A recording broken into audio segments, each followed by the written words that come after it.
Assalamualaikum warahmatullahi wabarakatuh. Tabipun Waalaikumsalam. yang terhormat Bapak Oki Arifin, Eskom MCS, selaku dosen pengampu atau dosen pengajar untuk mata kuliah algoritma pemrograman. Dan kali ini izinkan kami dari kelompok 3 akan mempresentasikan hasil dari analisis kami dalam sebuah aplikasi yang berbasis algoritma flowchart dengan judul e-learning. Jadi kami pada presentasi kali ini membangun sebuah array dengan logaritma dengan judul e-learning. Dan sebelum masuk ke topiknya, izinkan kami untuk memperkenalkan diri terlebih dahulu. Dimulai dari saya. Perkenalkan, nama saya Bintang Aidil Rizky, bisa dipanggil Bintang, dengan NPM 2478306, dan rekan-rekan saya, lanjut. Saya Muhammad Rifan Adi Saputra, biasa dipanggil Rifan dengan NPM 2478316. Selanjutnya, Dan saya Renhat Daniel Ramadan dengan NPM 2478329. Dan saya Meliani Tampu Bolon dengan NPM 24783018. Oke, selanjutnya.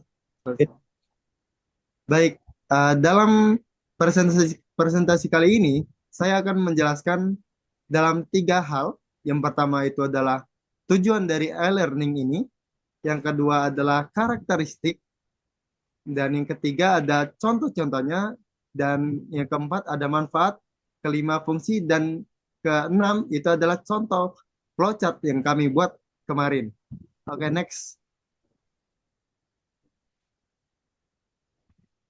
Baik, pada slide pertama ini, materi ini akan menjelaskan tujuan dari pembuatan e-learning ini. Jadi, eh, e-learning ini adalah singkatan dari electronic learning, yang berarti pembelajaran elektronik, ya, yang bisa mempelajari secara jarak jauh yang menggunakan teknologi internet.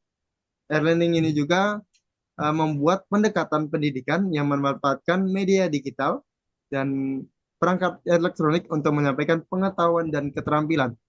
Jadi, guna dari e-learning ini sebagai prasarana untuk mahasiswa-mahasiswa Politeknik Negeri Lampung untuk bisa uh, mendapatkan tugas dan juga mengumpulkan tugas ke dalam aplikasi tersebut.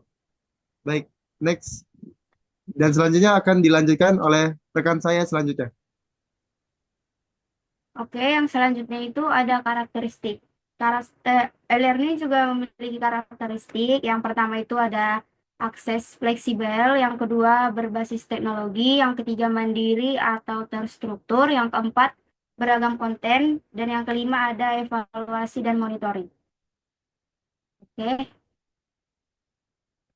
Oke, dan selanjutnya ada beberapa contoh yang mirip dengan e-learning. Yang pertama itu ada Coursera, Udemy atau edX yang digunakan untuk khusus umum, Ruang Guru, Zenius yang digunakan untuk platform e-learning di Indonesia. Yang ketiga ada Google Classroom dan Moodle yang digunakan untuk platform pendidikan formal.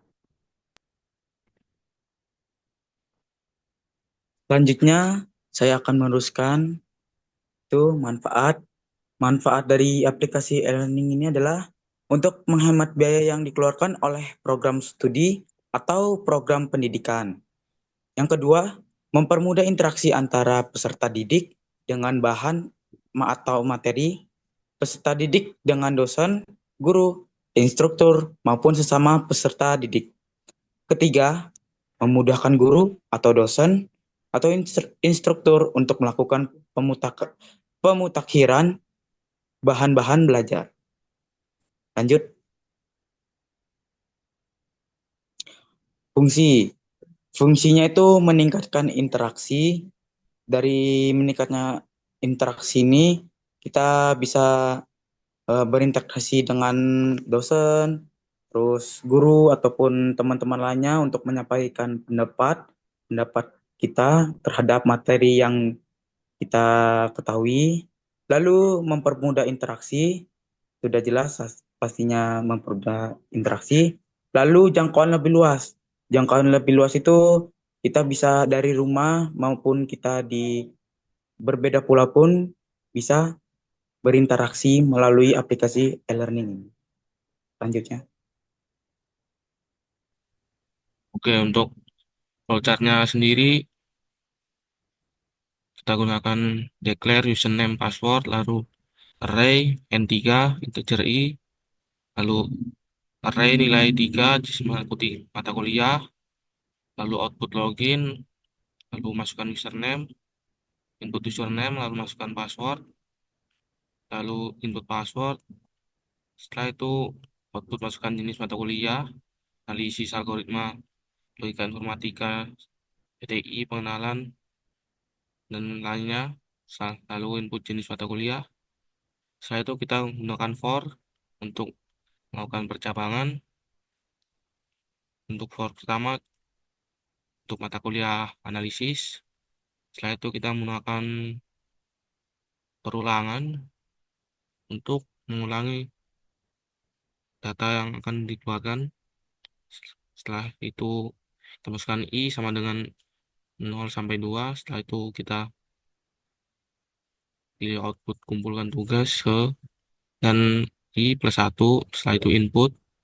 Setelah itu ulangi lagi di copy. Setelah itu masukkan nilai tugas, input nilai. Setelah itu copy lagi, ganti output menjadi nama tugas dan ni dan dapat nilai tugas. Oke, kita coba running. Untuk runningannya seperti ini. Login, masukkan username. Misalkan Rizky.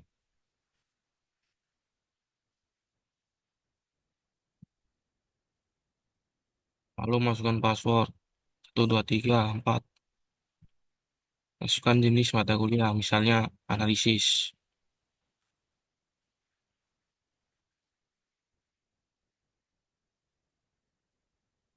Lalu kumpulkan tugas pertama. Misalnya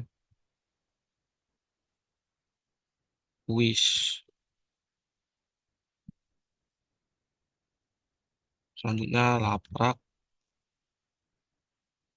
3 latihan. Masukkan nilai tugas. Misalkan untuk nilai tugas pertama 80. Setelah itu tugas kedua 70. Tugas ketiga 90. Dan hasilnya seperti ini. Dan itulah hasil dari presentasi kami pada aplikasi e-learning dalam algoritma flowchart. Dan di sini adalah hasil penutupan kami. Apabila kami ada salah kata, mohon maaf. Dan apabila belum sempurna, kami meminta maaf juga. Terima kasih. Kami akhiri. Wassalamualaikum warahmatullahi Assalamualaikum wabarakatuh. warahmatullahi wabarakatuh. Selamat sore.